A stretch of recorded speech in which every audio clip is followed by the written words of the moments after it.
마지막으로 비교 평가를 한번 돌려보고 그다음에 끝내도록 하겠습니다. 자, 요 아파트를 봐야겠죠? 아까 대장급이라고 말씀드렸던 요 아파트. 평형은 30평대. 가격은 대략 뭐 한 플러스 마이너스 3억 정도 해볼게요.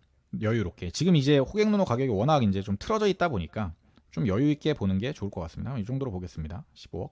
세대수 500세대 이상 놓고 6년 차 정도 되거든요. 그러니까 플러스 마이너스 4년 정도 해서 한 3년 정도에서 10년 정도? 요 정도 보면 될 것 같습니다. 그래서 얘를 경기도 하남시 풍산동의 센트럴자이 35평짜리를 이렇게 놓겠습니다.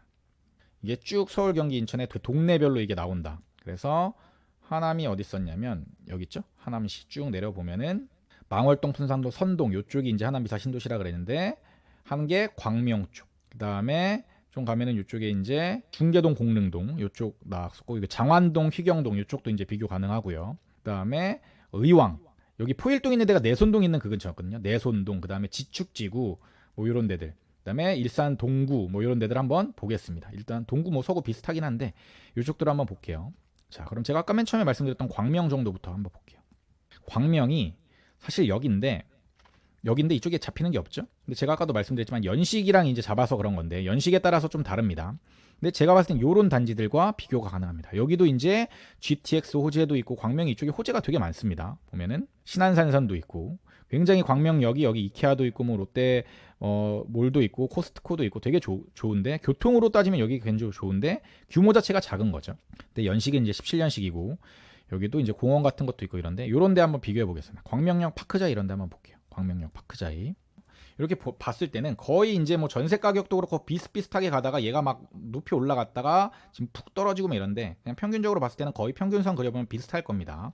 그러니까 실제로 가치가 비슷하다라는 거고 실제 지금 미사강변 센트럴 자이가 얼마에 거래 가능한지가 중요한데 지금 이 시기에는 네이버 부동산 호가가 저는 그나마 가장 정확하다고 생각하지만 네이버 부동산 호가에 뜨지 않는 물건들도 현장에는 굉장히 많다. 그래서 임장의 중요성을 제가 계속 강조하는 겁니다.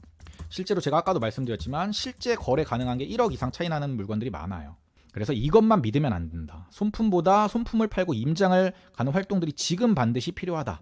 라는 거고 12억 정도의 이제 거래 입주 물건이 이제 가능하다고 돼 있단 말이에요. 그러니까 사람들이 지금 한 12억 정도구나라고 생각하는데 실제로 10억대 거래 가능한 물건들이 지금 나오고 있다라는 거죠. 그렇죠? 그럼 일단 이 네이버 호가상으로는 12억이죠. 그다음에 광명역 파크자이로 보면은 광명역도 지금 조정을 꽤 많이 받았습니다. 입주 매물인데 10억부터 나와 있어요. 그러니까 얘는 확실히 더 가격이 저렴하구나. 그러면은 지금 가격을 따졌을 때는 만약에 전세가가 비슷하다는 가정하에는 오히려 광명이 지금 조금 더 조정을 많이 받았네 이런 거죠. 근데 광명에 대해서 좀 아시는 분들은 아시겠지만 이제 막 앞으로 재개발되고 그러면서 이제 광명의 입주 물량 터지면 이쪽이 또 한번 조정받을 수 있거든요. 그런데 지금도 얘가 조정을 많이 받았구나 이런 느낌인 겁니다. 물론 이제 그 평형마다 다를 겁니다. 얘는 지금 B형이 아닐 거긴 한데 A형이네요. A형인데도 10억인 거 보면은 물건마다도 이제 거의 1억씩 차이 나니까 실제로 가면 9억대도 가능한 애들도 나오지 않을까 싶습니다. 그래서 실제 거래 가능한 가격을 봐야 되는데 얘네 두 개만 비교해 봤을 때는 실제로는 지금 미사가 싼 가격은 아닌 거죠.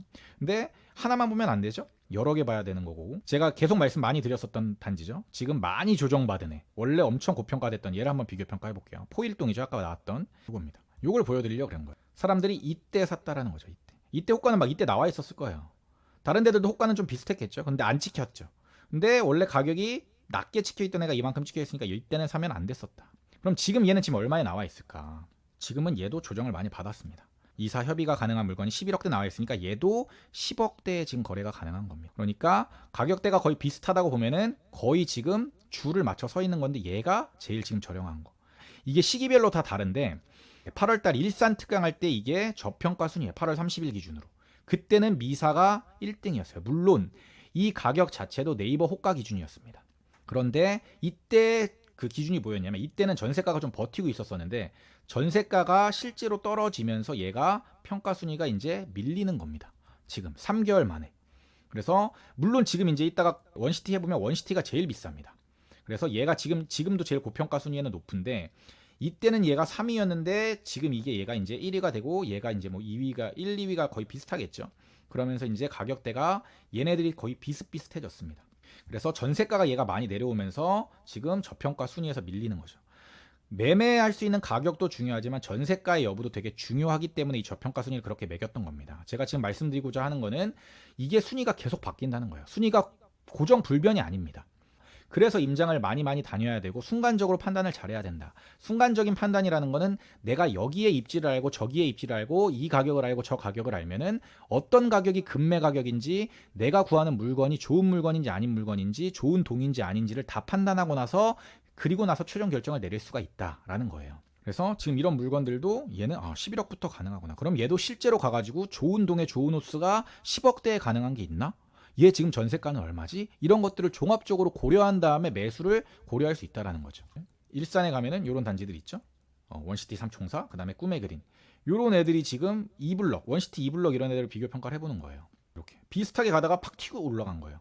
근데 얘가 지금 얼마냐면 제일 낮은 애가 12억 7천부터 나와 있죠. 예전에 이제 한창 나갈 때가 막 15억, 16억 이렇게 나갔다고 해가지고 직전 최고가가 16억 5천이라 그래가지고 오야 지금 4억 빠졌네. 얘가 싸니까 무조건 얘를 사야지. 이렇게 판단하면 안 된다. 얘랑 비교할 수 있는 다른 애들이 지금 얼마인지를 봐야 되는데 얘가 지금 12억 7천에 가능할 때 물론 얘도 이제 실제 가면은 11억대 매물이 있겠죠. 그럼 얘가 11억 후반대 매물이고 아까 얘네 비교 단지들이 10억대 후반대 매물이면 그래도 안전마진이 1억이 있다라는 거예요. 이런 것들을 종합적으로 투자를 해야 된다. 그래서 우리가 비교 평가를 하는 거다. 근데 실질적으로 전세가 흐름을 보면은 거의 비슷비슷하죠.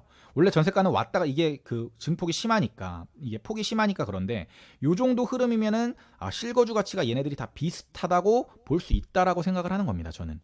그러니까 실거주 가치는 비슷해. 그런데 지금 내가 싸게 살 수 있는 애가 뭐니까 지금 이쪽이 실질적으로 단지 땅까지 왔을 때 여기 지금 하남이 뭐 예를 들어 저평가구나, 광명이 저평가구나, 이런 것들을 판단할 수 있어야 된다라는 거예요. 예를 들면 자 동대문구 이런데 레미안 크래시티가 있다고 볼게요. 크래시티 말고 롯데 얘 가격으로 한번 해볼게요. 얘가 좀 더 명확하게 보이네. 원래 가격대가 여기랑은 비교할 수 없을 정도로 얘가 높았어요. 시작 가격부터가. 왜? 얘는 서울이고 서울의 외곽도 아니고 동대문이고 동대문은 호재도 많은 지역이니까. GTX 여기 타고 가면은 뭐 지리적 거리도 별로 멀지 않은데 GTX 호재까지 있는 거예요. 그렇죠? GTX BC가 다 와. 1호선도 지금 다니는데. 그리고 지리적 거리도 멀지 않아 사실. 왕십리구, 동대문이고 그다음에 여기가 이제 성수구, 강남이니까 지리적 거리도 멀지 않고 이런 호재도 있는데 이런 애가 원래 가격이 더 비쌌고 연식도 오래되지 않은 롯데캐슬과 레미안 이런 애가 지금 현재 가격이 이만큼 내려와 있대요. 그러니까 지금 현재 한번 가격을 한번 보는 거죠. 물론 얘가 더 비싸긴 비쌀 겁니다. 그러면 금매 가격이 12억에 나와 있는데 제가 아까도 말씀드렸지만 네이버 매물만 믿으면 안 된다. 실제 내가 현장을 돌아다니면서 지금 현재 동대문에 내가 실제 이 아파트에 매수할 수 있는 가격이 얼마인지를 봐야 된다. 근데 얘가 10억대에 나와 있을지 11억대에 나와 있을지 몰라요. 그런데 만약에 얘가 만약에 30평대가 뭐 10억 후반이나 11억 초반에 있어요. 얘네랑 비슷하대. 지금 호가가 내가 살 수 있는 가격이 얘네랑 비슷하대. 근데 전세가도 뭐 얘가 좀 높았지만 거의 비슷비슷했죠. 그러면 무슨 의미냐면 전세가가 얘가 낮지 않다라는 건 실거주 가치는 비슷하거나 얘가 조금 더 높다라는 거예요. 그렇죠? 그리고 얘는 서울 아니고. 그런데 내가 살 수 있는 가격대가 비슷하다 그러면 과거 가격이 높았었던 현재 얘가 훨씬 더 좋은 선택지일 확률이 높다라는 거죠. 이렇게 비교 평가를 돌리다 보면 전혀 관심 없었던 인서울, 동대문 호재도 있는 지역 아니야? 원래 호재 때문에 더 많이 올랐던 지역 아니야? 그런 지역들이 오히려 조정받은 지역들이 보인다. 이게 비교 평가를 하는 이유예요. 이게 앞마당이 많아야 되는 이유고 동대문에 대한 입지를 알면은 비교 평가가 되겠죠. 이렇게 지나가다가 지도상으로 지나가다가 여기가 많이 걸렸어. 이게 모르면 그냥 비교 평가를 못하고 지나가는데 여기랑 한번 비교 평가 해볼까? 그런데 뭐야 이렇게 많이 떨어졌어. 실제 거래 가능 가격도 이런 거야? 전화 임장해보고 실제 임장 가보고 10억 후반대인데 하남이 사도 10억 후반대라고? 같은 가격이면 하남이 좋아 동대문이 좋아? 야 당연히 동대문이지. 이렇게 된다라는 거예요. 시크릿 브라더 채널을 구독, 좋아요, 알림 설정 부탁드려요.